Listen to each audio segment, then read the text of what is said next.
September 11th, 2001, a date seared into the collective memory of the world. For many of us, the images are unforgettable. The Twin Towers, a symbol of American economic power, engulfed in smoke and flames, followed by their unimaginable collapse. The Pentagon, the heart of the US military, struck and burning, and a field in Shanksville, Pennsylvania, where a plane went down after an act of incredible bravery by its passengers. In the immediate aftermath, we were told a clear story. 19 hijackers, associated with the terrorist group Al-Qaeda, led by Osama bin Laden, had carried out a meticulously planned attack on the United States. This narrative, supported by official investigations, became the foundation for the war on terror and shaped global politics for decades to come. But for a significant number of people, this official story has never felt complete. Questions linger, doubts persist. The sheer scale and complexity of the day's events have led many to wonder, is there more to the story? Today, we're not here to promote conspiracy theories, but to engage in a thoughtful exploration of the questions that have fueled a search for truth for over 2 decades. We'll look at the official account, examine the most persistent questions, and consider why this event continues to be a subject of intense debate. Let's start with the official narrative, primarily detailed in the 9/11's Commission report. This comprehensive document, published in 2004, concluded that Al-Qaeda was solely responsible. The report meticulously detailed the planning, financing, and execution of the attacks. It identified failures in intelligence and communication between US government agencies that allowed the hijackers to enter the country and train for their mission undetected. The Commission's findings were clear. It was a catastrophic failure of the system, but not a government conspiracy. This conclusion is accepted by the vast majority of historians, engineers, and government officials. However, almost immediately, alternative theories began to emerge. One of the most prominent areas of questioning revolves around the collapse of the World Trade Center towers. The official explanation, supported by the National Institute of Standards and Technology, or NIST, is that the intense fires ignited by the jet fuel weakened the steel support columns, causing a progressive pancaking collapse. The fireproofing was dislodged by the impact, exposing the steel to temperatures that, while not melting the steel, were high enough to make it lose its structural integrity. Yet, skeptics, including some architects and engineers, find this explanation insufficient. They point to the speed of the collapses happening at nearly free-fall acceleration. They question how fires, which they argue were not hot enough or long-lasting enough, could cause such a total and symmetrical failure. This has led to the controlled demolition theory. Proponents of this theory suggest that explosives must have been pre-planted in the towers to bring them down so neatly. They often cite eyewitness accounts of explosions before the collapses and point to the pulverization of concrete into fine dust as evidence of something more powerful than a gravity-driven collapse. This theory gains even more traction when we talk about World Trade Center 7. This was a 47-story skyscraper located across the street from the Twin Towers. It wasn't hit by a plane, yet it collapsed completely in the late afternoon of 9/11. The official NIST report concluded that fires from debris from the North Tower ignited on multiple floors, leading to thermal expansion and the failure of a key structural column, triggering a progressive collapse. For many, the collapse of Building 7 is the smoking gun.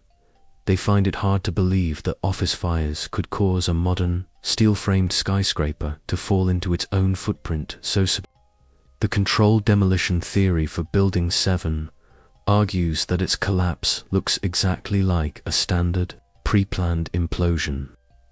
The debate here is highly technical, involving complex computer models and structural engineering principles. While official reports stand by the fire-induced collapse theory, the visual evidence of Building 7's fall continues to fuel deep suspicion. Another major area of questioning concerns the attack on the Pentagon. The official story is that American Airlines Flight 77, a Boeing 757, was flown into the west wall of the building. However, some question this narrative based on the initial photos of the damage.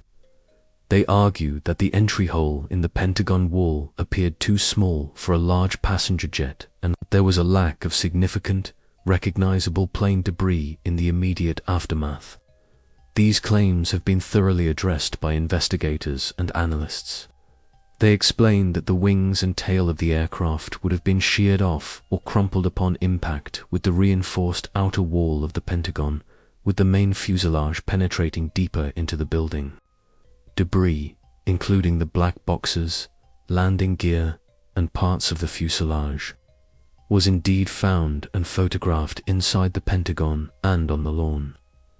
Eyewitness accounts from people on the ground also confirmed seeing a large American Airlines plane flying low and fast towards the building. Despite this evidence, the no plane or missile theory persists in some circles, often fueled by the initial chaotic reporting from the scene. Let's not forget United Airlines Flight 93, the plane that crashed in Pennsylvania.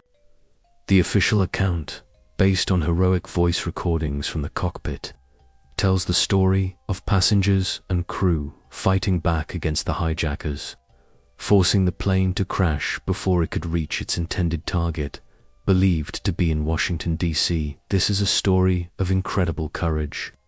However, some theories question this as well. Early reports mentioned a wide debris field, leading some to speculate that the plane was shot down by a U.S. military fighter jet. This theory suggests a government cover-up to hide the difficult decision to shoot down a civilian airliner. However, the 9/11's Commission found no evidence to support this. The wide debris field was explained by the high-speed, nose-down impact of the plane and the subsequent winds. Military officials have consistently stated that while fighter jets were scrambled, they did not engage Flight 93. So why do these questions and theories persist over 2 decades later? There are several reasons. First, the trauma of the event itself. 9/11 was a deeply shocking and disorienting experience that shattered a sense of security for many. In the face of such horror, it can be psychologically difficult to accept that a small group of individuals could inflict so much damage. The idea of a powerful, hidden hand at work can, for some, provide a more comprehensible, if terrifying, explanation. Second, there is a documented history of government secrecy and a lack of transparency that breeds distrust. Over the years, documents related to 9/11 have been declassified, sometimes revealing information that seems to contradict earlier statements, particularly regarding intelligence warnings that were missed.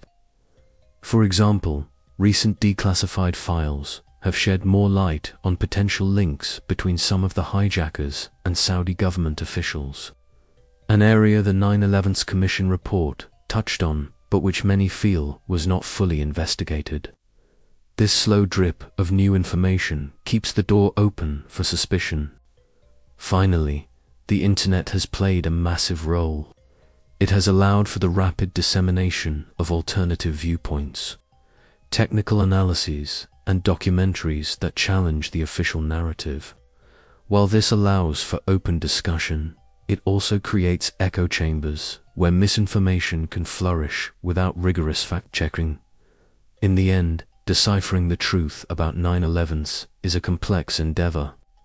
The official reports from the 9/11 Commission and NIST provide a detailed evidence-based framework that is accepted as the definitive account by the scientific and historical mainstream. They conclude that the tragedy was a result of a terrorist attack and subsequent structural failures due to impact and fire, compounded by intelligence lapses. At the same time, the questions raised by skeptics highlight a powerful and enduring need for accountability and transparency. They point to technical anomalies and perceived inconsistencies that they believe the official reports have not adequately explained to their satisfaction. It's a reminder that history is not always a closed book. It's a continuous dialogue between the established record and the questions that remain. The legacy of 9/11s is not just in the memorials and the geopolitical shifts, but also in this ongoing debate. It forces us to think critically about evidence, to question authority, and to understand the profound impact that such a traumatic event has on the human psyche and our collective search for meaning.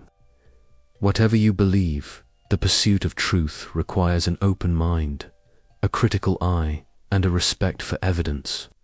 The events of that day were a profound tragedy, and honoring the victims means continuing to strive for a complete and honest understanding of how and why it happened.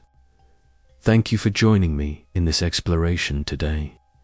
If you found this video thought-provoking, please consider liking and subscribing for more deep dives into complex topics. See you next time.